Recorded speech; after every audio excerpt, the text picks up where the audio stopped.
Sup, you beautiful bastards! Welcome back to the Philip DeFranco Show, your daily dive into the news. I'm trying to make sure today's show is out in time because it's Taylor Swift night. I know where people's eyes and ears are headed tonight when the biggest artist in the world's making her podcast debut. The internet in general is abuzz, and oh my god, her army of dancing, friendship bracelets, swapping conspiracy theorists, very excited. It's really just a question of how big of a podcast it's going to be, with many debating and some even betting that her podcast is going to do as much, if not more, than Donald Trump on Joe Rogan in at least the first 24 hours. But as far as what it's actually going to pull, I have no idea, and I guess we'll see. So I will say just this moment from the teaser has me interested in what this podcast is going to be. I think we all know that if there's one thing that male sports fans want to see in their spaces and on their screens, it's more of me. With Taylor making light of last year, with the NFL constantly just featuring her on camera during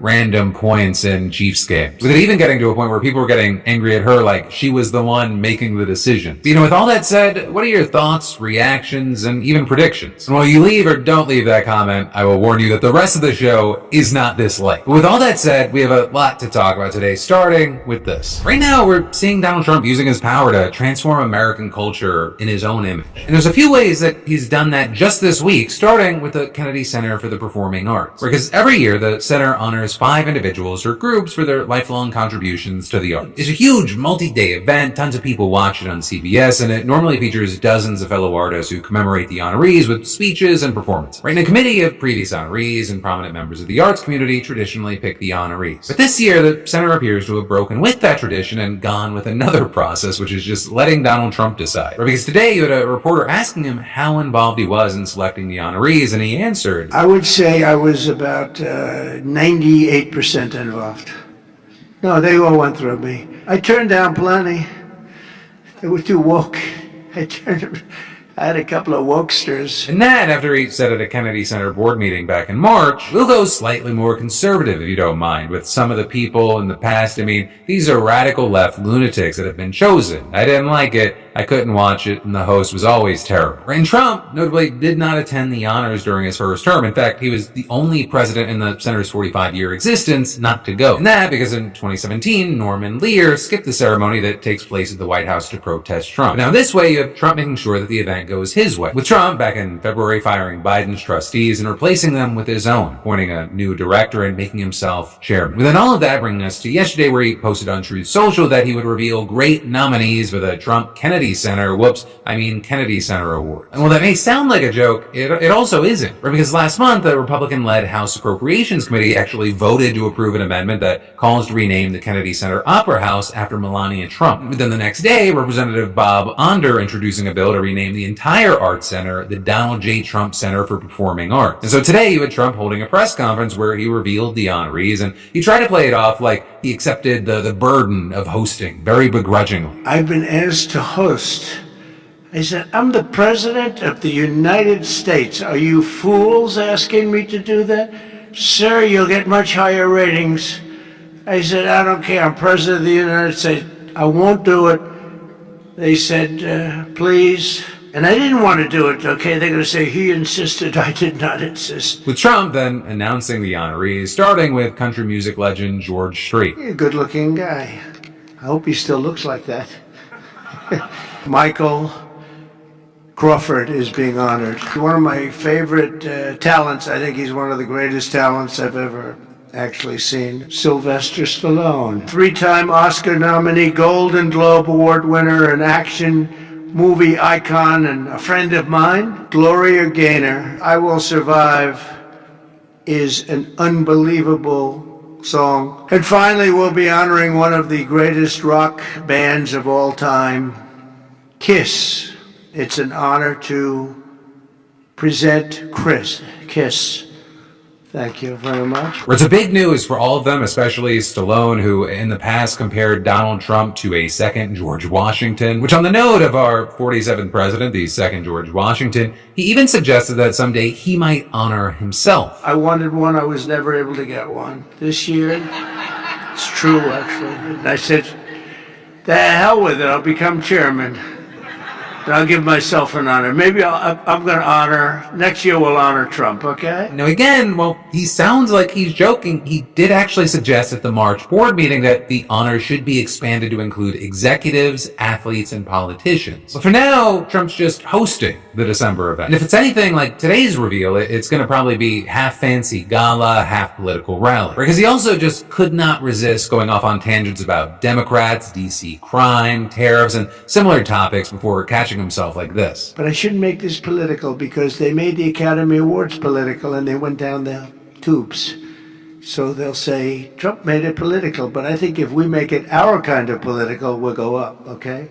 Let's see if I'm right about that. Right, but all of that, it's just one way that Donald Trump is reforming American cultural institutions and his image. Because the White House just announced that it would be conducting what it called a comprehensive internal review of the Smithsonian to bring it in line with an executive order from March titled Restoring Truth and Sanity to American History. An order that accused the Smithsonian of coming under the influence of a divisive race-centered ideology and promoting narratives that portray American and Western values as inherently harmful and oppressive, as well as the view that race is not a biological reality but a social construct. And so the White House says that this review aims to ensure alignment with the president's directive to celebrate American exceptionalism, remove divisive and partisan narratives, and restore confidence in our shared cultural institutions. Right, and then adding, within 120 days, museums should begin implementing content corrections where necessary, replacing divisive or ideologically driven language with unifying, historically accurate, and constructive descriptions. And to make sure that that gets done, Trump's people are going to be sticking their nose in everything. Right, they'll be looking at all public-facing materials, including placards, wall didactics, digital displays, social media content, pretty much anything that says anything. They're also requesting everything from grant-related documentation, budgets, and schedules to inventories of permanent holdings, staff manuals, and organizational charts. And then finally, they'll conduct on-site observations and interview curators and senior staff to, quote, better understand how they decide what to exhibit. And according to the White House, all of this is just phase one, covering 8 of the Smithsonian's 21 museums. And then later on, phase 2 will expand the review to other museums as well. Now, with all that, the Trump administration's barnstorming may give off the impression that it has the authority over the Smithsonian, but it actually doesn't, at least not officially. Right? The Institute's day-to-day operations are run by a secretary who's appointed by an independent board of regents that broadly governs policy. And in June, the board said that it's committed to ensuring that it remains free from political or partisan influence. But not only did Trump's March executive order tie future federal funding to compliance, it said that Vice President J.D. Vance, who sits on the Smithsonian's board,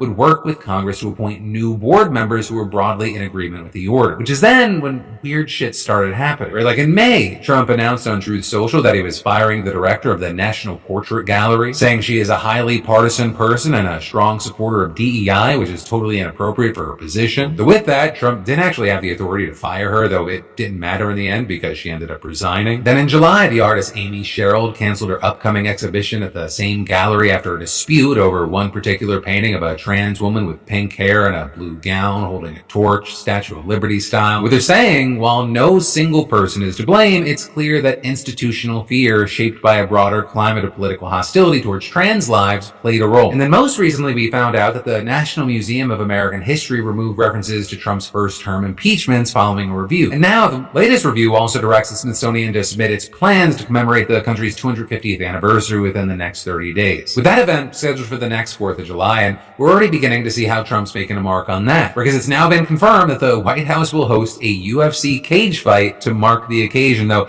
it's a little unclear where it's going to happen since the fights usually take place in huge arenas with an octagon. But Trump has also previously suggested building a cage on the White House grounds and inviting as many as 25,000 attendees, which honestly, I think he may actually do. But it kind of lines up with a made-for-TV presidency, and there's just a lot that's going to be going on in addition to the 250th anniversary. I mean, next year we're going to see the United States hosting the Olympics and the World Cup. So, a lot to keep our eyes on. And then, next up, let's talk some online backlash news. Because you have people right now threatening to boycott e.l.f. Cosmetics after the company featured comedian Matt Rife in its newest ad campaign. Hey girl, has overpriced beauty hurt your wallet? F that! Alfino and Schmarns have gone to Elf Court for millions of clients, helping them to access beauty products they deserve at prices that won't injure their livelihoods. I know a thing or two about red flags. And pricey makeup, you deserve better than that. So Matt Rife co-stars in the ad with drag queen Heidi and Closet. They're doing a whole legal parody, and many Elf customers apparently not amused. And that in part, seemingly because there are still many out there who feel burnt because of a controversy back in 2023 after Matt opened up a stand-up special with a joke about domestic violence. And, he got a lot of heat for that joke, and he ended up doubling down, saying if you were someone that was offended by that joke, you should buy a special needs helmet. And so with this ad, you had the comments filled with things like, you didn't have the budget for a comedian who doesn't joke about abuse, the guy who jokes about DV in an ad targeted to women, that's a choice. And I think Andrew Tate's available for the next ad. Right? The idea that Elf's customers are women, it was a big talking point in all the backlash. Especially because when Matt was coming up, he was kind of known as being very popular among women. And when you had things like that DV joke turning a lot of women off,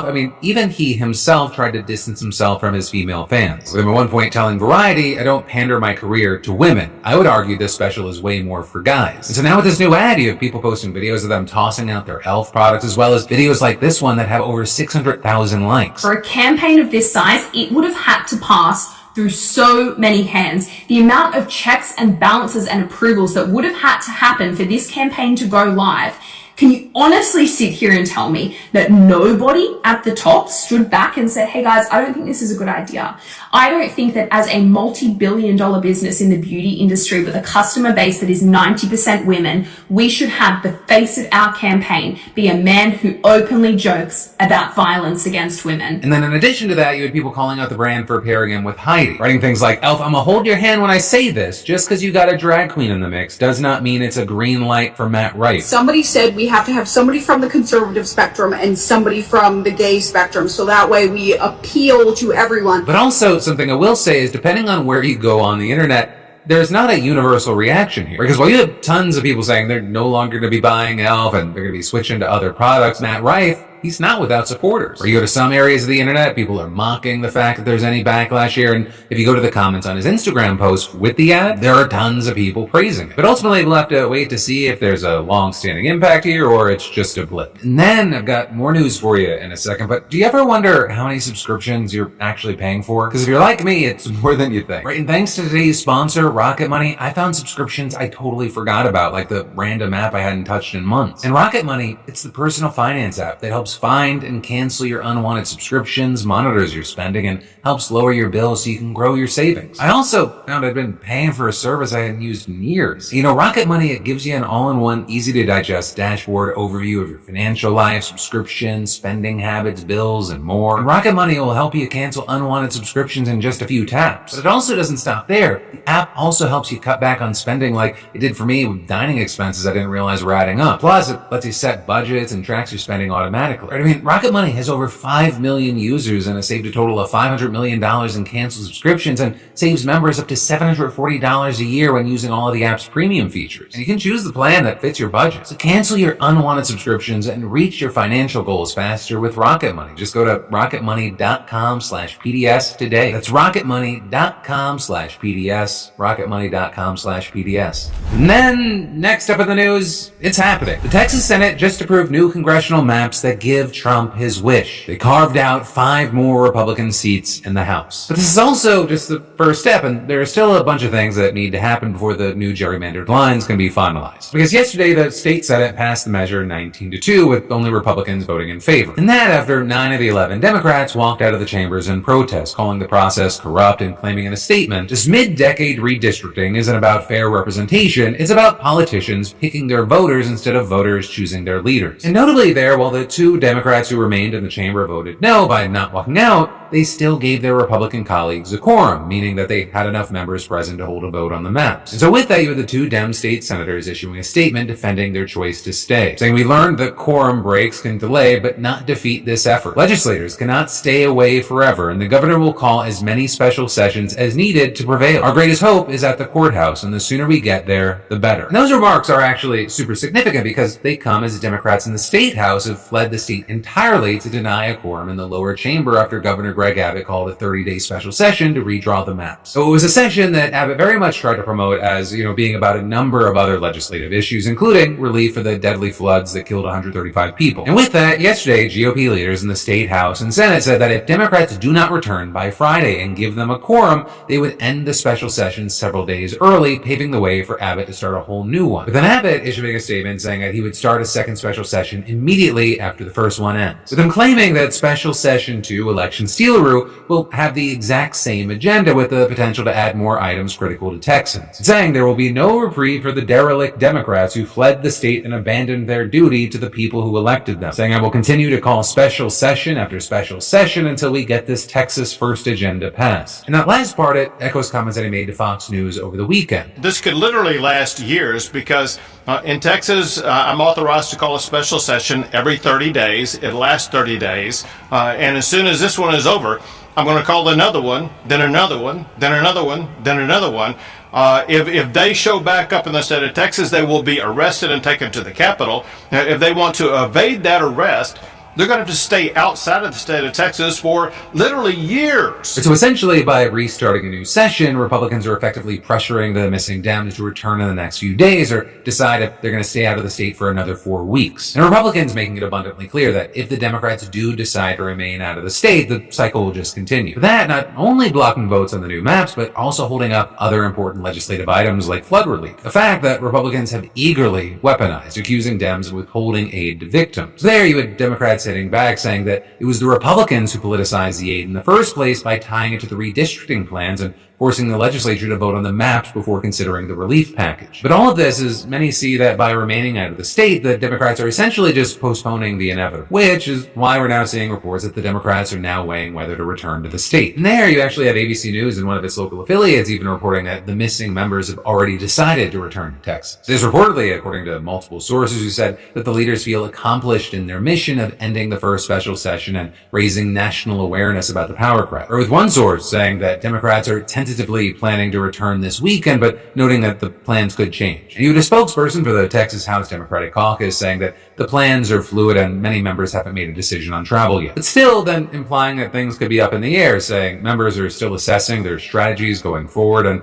are in a private meeting to make decisions about future plans currently. And adding if and when Texas House Democrats breaking quorum decide to go home is squarely dependent on the actions the governor, speaker, and Texas Republicans in charge make with regard to prioritizing flood victims over redistricting that hurts Texans. But really, unless the Democrats decide to stay out of the state until after Christmas, this has largely been about raising awareness and kind of sounding the alarm for people like Governor Gavin Newsom. Because you have Democratic leaders around the country making or renewing their threats to redraw their congressional maps to add blue seats if Texas goes forward with its plan, with one of the most vocal leaders being California Governor Gavin Newsom. And in fact, we had his press office mocking Trump in an all-caps post yesterday where he wrote, "Final warning, Donald Trump, maybe the most important warning in history. Stop cheating or California will redraw the maps. And guess who will announce it this week? Gavin Newsom. Many say the most loved and handsome governor and a very powerful team. Don't make us do it. Thank you for your attention to this matter." With him then a few hours later making this post saying Donald Taco Trump, as many call him, missed the deadline. California will now draw new, more beautiful maps. They will be historic as they will end the Trump presidency. Dems take back the House. And adding that there will be a press conference later this week that will be devastating for MAGA. The moves being made being serious, but obviously the message and the way it's being delivered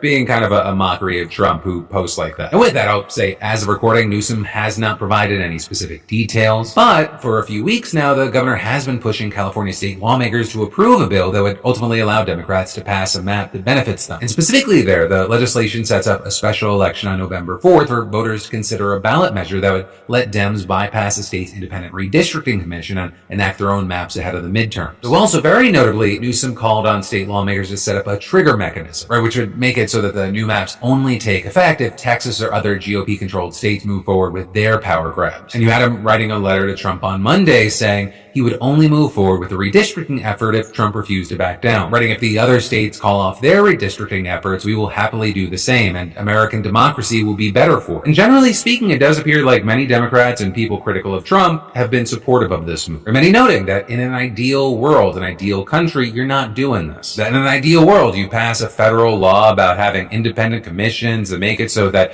it's fair. But noting there that the Democrats have tried that and it's been killed by Republicans. And so at a time where you have Donald Trump saying, get me 5 more seats, do whatever you need to do, Democrats can't just be a hall monitor saying, hey, look at that, that's not good. They also have to take action, which also appears to be why many who are historically not in Gavin Newsom's corner cheering him on here. But hey, for now, it remains to be seen how it's going to play out. And I mean that both for the midterms as well as really just the country moving forward. And then, next up in the news, this actually starts with a question. What percentage of Americans do you think drink alcohol? And specifically, I'm talking about adults. I'm giving you 3, 2, 1, 54%. With that number coming from Gallup polls, and it's actually the lowest number since they began tracking back in 1939. And in fact, the last time it was almost this low was in 1958. And as far as why we're seeing the numbers we're seeing today, Gallup also found that there are shifting attitudes towards alcohol in general. 53% of Americans think that even moderate drinking is bad for your health, which is a drastic rise from 45% last year, which might be connected to it becoming more clear that even small amounts of booze are linked to at least 7 types of cancer. But it's also not just people quitting entirely. Even the amount of what's being drunk by drinkers, that's gone down, with now only 24% of people saying they had a drink within the last day and another 40% saying that it's been over a week. A drastic difference from the pandemic when you had 62 to 67% of Americans reporting to drink, right back when you had people stuck, bored, and stressed. So it's also believed that part of this might be connected to economic factors, where things like inflation and high interest rates that can drastically cut how much the average American has to spend. And generally, wages haven't kept up, so effective spending power is down, which also means that how much alcohol people are drinking could be a useful metric for how much money people actually have to waste. Because you see, households that make less than $40,000 a year have radically reduced their drinking alongside those making $100,000 or more a year. There's also interesting trends among voters, because while Democrats have almost not changed their drinking habits at all, there was a 20-point dip as far as Republicans drink. And a decrease in alcohol consumption is likely to continue, especially with young people, where the amount of young people who drink, that is just continuing to fall, and it sits at like 50%. It's outpacing the drop that we're seeing with other age groups. And while you might think, oh, they're just replacing alcohol with something else, that doesn't actually appear to be the case. Our marijuana use has gone up, but it's been at a consistent rate. And so actually, with this news, I'm very interested in your personal situation. Do you drink? Yes or no? Has the amount that you've drank changed? And then I've got more news you need to know in just a minute, but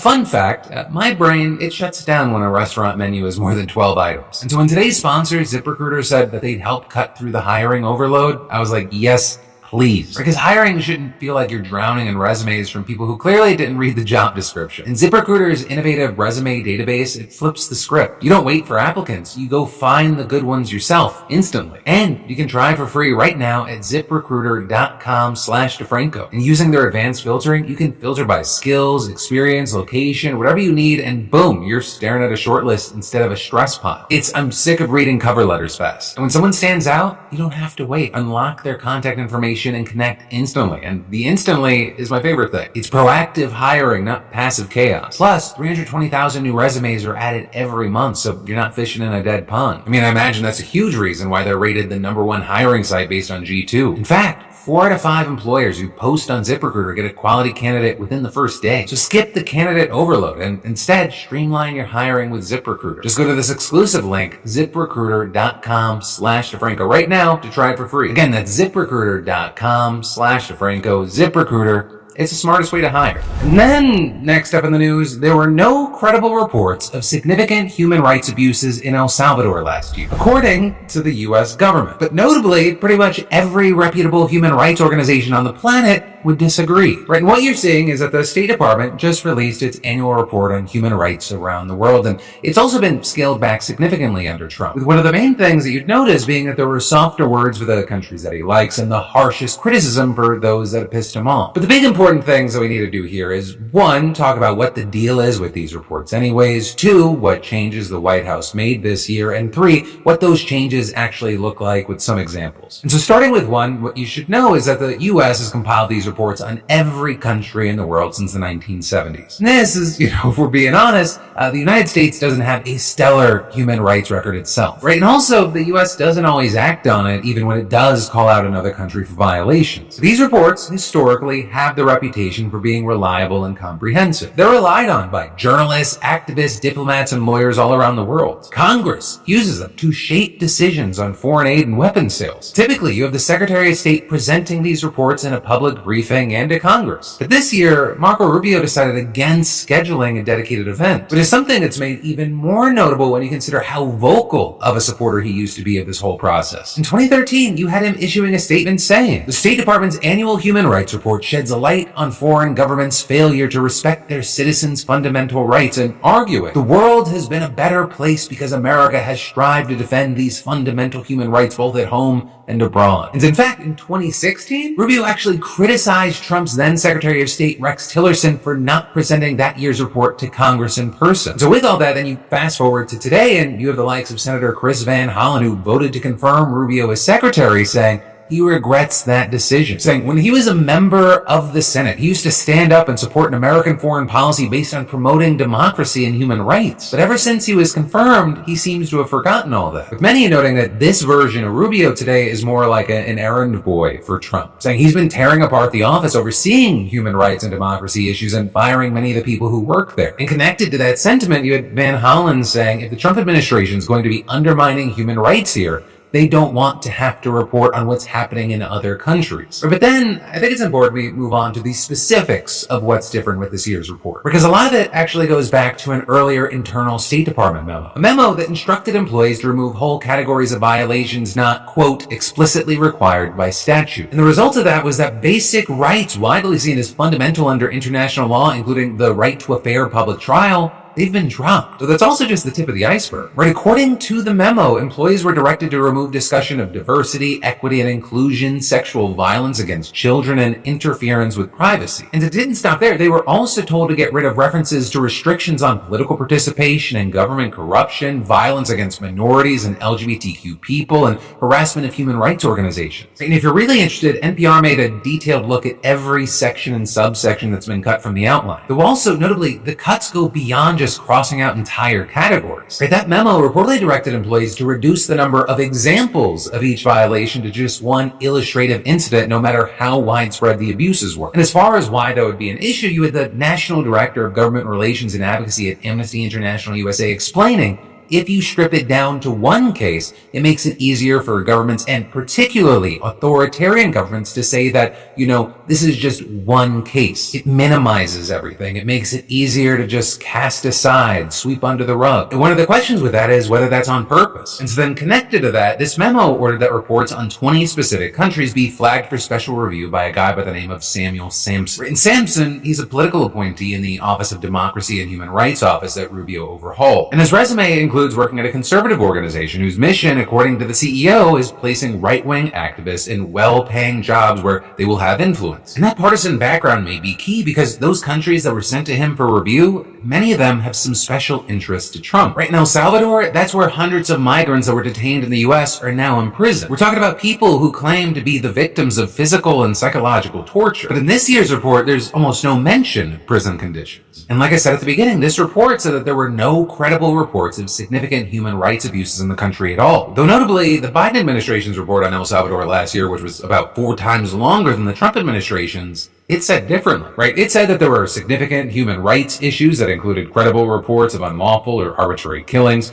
enforced disappearance, torture, or cruel, inhuman, or degrading treatment or punishment by security forces, harsh and life-threatening prison conditions. So the list actually goes way further than that, but you get the point. And then when you move on to the country of Hungary, we see something similar there. Where like Salvador President Nayib Bukele, Trump is a fan of Hungarian Prime Minister Viktor Orban, a man who most observers agree has overseen a crackdown on civil society, the press, and the LGBTQ community. But according to the State Department, there were also no credible reports of significant human rights abuses in the country there. Now with all that, I will say that countries including Israel, Saudi Arabia, and the UAE, they could not say the same, but their reports were still significantly scaled back. And, focusing on Israel, the Biden administration, of course, didn't really call out Netanyahu or take any action. But its report did fairly extensively document allegations against the country. And it also said clearly in the executive summary that its actions in Gaza had resulted in tens of thousands of deaths, displaced the vast majority of Palestinians in Gaza, and